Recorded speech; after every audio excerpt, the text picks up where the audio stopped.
Halo, perkenalkan nama saya Rosaria Vanessa dengan NIM 721141904. Saya dari Rombel Akuntansi A 2019. Di sini saya akan menjelaskan sedikit mengenai sistem manajemen basis data. Yang pertama, hierarki data. Data bisnis secara tradisional telah diorganisasikan ke dalam suatu hierarki field data yang bergabung untuk membentuk record lalu membentuk field.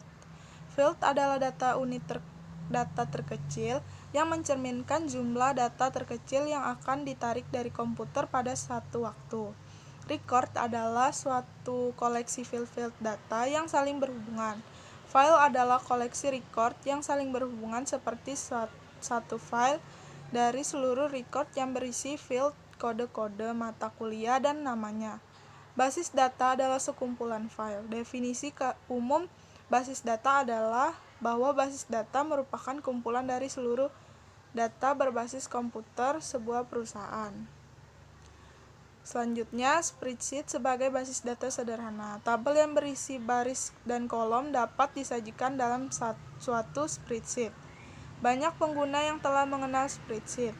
Oleh karena itu, dapat digunakan untuk memperkenalkan konsep-konsep basis data. Kolom-kolom dalam spreadsheet mencerminkan field data, sedangkan judul kolom berisi nama-nama field data. Baris-baris dalam tabel berisi nilai-nilai field. Selanjutnya, flat files. Flat file adalah suatu tabel yang tidak memiliki kolom berulang. Field kunci. Kunci di dalam suatu tabel adalah suatu file atau kombinasi file yang berisi satu nilai secara unik mengidentifikasi masing-masing record dalam tabel.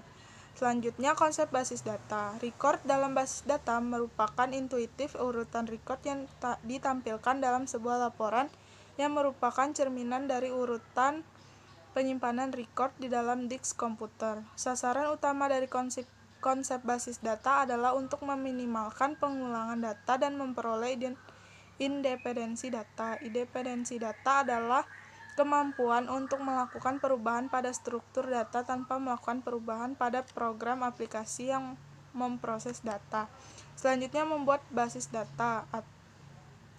Menentukan kebutuhan data. Ada dua pendekatan dasar yang dipergunakan untuk menentukan kebutuhan data, yaitu yang pertama, pendekatan yang berorientasi pada proses. Langkah-langkah yang digunakan perusahaan yang pertama mendefinisikan masalah. Kedua, keputusan yang dibutuhkan untuk memecahkan masalah yang sudah teridentifikasi dan menjabarkan informasi. Yang ketiga, menentukan pemrosesan yang dibutuhkan untuk menghasilkan informasi. Yang keempat, menentukan spesifikasi data yang diminta. Kedua, pendekatan pemodelan perusahaan. Kekuatan pendekatan pemodelan perusahaan adalah bahwa ia mengambil keuntungan dari sudut pandang sumber daya data perusahaan yang luas. Selanjutnya, diagram relasi entitas. Perusahaan mempekerjakan karyawan dan perusahaan menjual produk. Laporan dan formulir. Mayoritas interaksi pengguna dengan basis data adalah melalui laporan dan formulir. Sebagian besar vendor perangkat lunak manajemen basis data menawarkan GUI yang memudahkan pembuatan formulir dan laporan. Perbedaan terbesar antara formulir dan laporan adalah bahwa formulir dapat dipergunakan untuk menambah, menghapus, atau memodifikasi record-record basis data.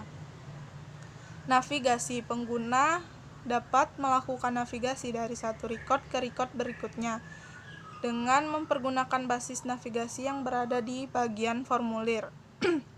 Icon, tanda petik 2, bintang, dan tanda petik 2 pada basis navigasi memerintahkan formulir untuk membuat satu record baru. Akurasi. Formulir akan menjalankan definisi field data yang telah ditentukan ketika basis data dibuat. Definisi tersebut dapat menentukan nilai valid tertentu, rentang data untuk nilai numerik, dan aturan-aturan lain yang mendukung akurasi. Selanjutnya, konsistensi. Konsistensi adalah yang sangat penting ketika nilai-nilai field dalam satu tabel dipergunakan untuk menggabungkan recordnya ke tabel yang lain. Jika pengguna salah memasukkan field, maka record tidak akan dapat digabungkan ke tabel-tabel yang lain. Penyaringan. Basis data dapat memiliki jumlah data yang sangat banyak. Pengguna memungkinkan menyaring record yang ingin dilihat dengan menggunakan formulir ini. Setiap file dalam formulir dapat dipergunakan sebagai saringan atau filter. Penyaringan membantu mengatasi kelebihan informasi. Selanjutnya, subformulir. Saat pengguna memasukkan informasi mata kuliah, informasi proyek juga dapat dimasukkan. Terdapat 2 baris navigasi, satu untuk formulir dan satu untuk subformulir. Entry-entry ke dalam subformulir secara otomatis dihubungkan dengan record formulir. Selanjutnya, laporan. Data teragregasi dari basis data yang diformat dengan cara akan membantu pengambilan keputusan. Agregasi seperti ini sekarang terlihat seperti hal yang sepele. Tapi sebelum zaman basis data, penyiapan seperti ini bisa jadi sulit untuk dilakukan. Selanjutnya, query. Beberapa pengguna ingin melangkah lebih jauh dari laporan dan formulir untuk memberikan pertanyaan langsung ke basis data. Query adalah suatu permintaan kepada basis data untuk menampilkan record-record yang dipilih.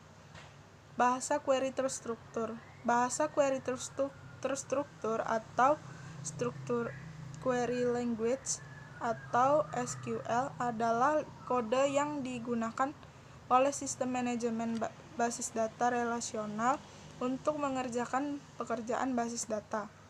Selanjutnya, personel basis data. Administrator basis data memiliki tanggung jawab teknis maupun manajerial atas sumber daya basis data melalui keputusan yang mereka buat dan jumlah data yang diambil. Pengguna akhir memberikan dampak yang sangat besar pada desain penggunaan dan efisiensi basis data. Selanjutnya, programmer basis data. Programmer basis data memiliki lebih banyak pengalaman dan pelatihan daripada programmer lain yang dimiliki oleh perusahaan. Salah satu alasannya adalah bahwa basis data merupakan pusat penyimpanan fakta bagi perusahaan. Selanjutnya, pengguna akhir. Pengguna akhir membuat laporan dan formulir, memberikan query kepada basis data, dan menggunakan jawaban dari pertanyaan basis data mereka untuk mengambil keputusan yang akan mempengaruhi perusahaan dan unsur pokok lingkungannya. Selanjutnya, menempatkan sistem manajemen basis data dalam perspektif BDMS. Pertama, sistem manajemen basis data memungkinkan kita membuat sebuah basis data, memelihara isinya, dan menyebarkan data kepada khalayak pengguna yang luas tanpa harus menggunakan programan komputer yang berbiaya mahal. Kedua, setiap sisi teknologi informasi memiliki keuntungan dan kerugian dalam BDMS. Keuntungan BDMS atau Database Management System. Yang pertama, mengurangi pengulangan data. Yang kedua, mencapai independensi data. Yang ketiga, mengambil data dan informasi dengan cepat. Keempat, keamanan yang lebih baik. Kerugian BDMS: 1. Membeli perangkat lunak yang mahal. Kedua, mendapatkan konfigurasi perangkat keras yang besar. Ketiga, mempekerjakan dan memelihara staf DBA atau database administrator. Sekian dari saya, kurang dan lebihnya mohon maaf. Terima kasih.